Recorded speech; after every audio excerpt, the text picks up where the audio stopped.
So what we've decided to do with Connor, now that Viper production has sundown, is to turn it into an internal meeting space, as well as a place to house all of our historic and conceptual vehicles that were scattered around Metro Detroit in various locations, as well as to provide some secure storage for over 400 concepts, historical vehicles, and secure PDO properties or product design office properties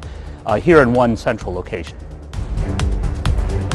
I was the plant manager responsible for the build out of the Viper, and as we were preparing for the Viper build out, we started looking around at what was in the building and realized there was a lot of memorabilia that had been collected over the 23 years that we built Vipers and Prowlers here. Instead of having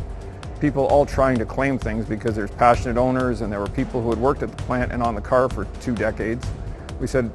the best way to do this was to make it a benefit to the community and the Viper owners and the Viper community. So it was agreed that we would put this out on the auction site for the United Way, similar to we did items from the design office. So what we've been able to do is accumulate almost 1,800 pieces that are a combination of items that are going to go as one-ofs at a starting bid, buy it nows for where we've got multiple items like t-shirts and other items that were just still leftovers from the store, and then items that were unique to the plant. And we're going to make these available in 2 ways on the site. There's going to be ones that are specific for employees and ones that are open to the general public. Just really something that I'm proud of being able to turn the plant over to have a legacy of the plant live on, and also to have the legacy of the car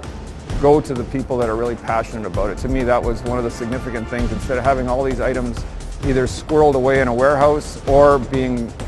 argued about who was going to get what. So this way, it goes to a great cause and it goes to people that are truly passionate about the car.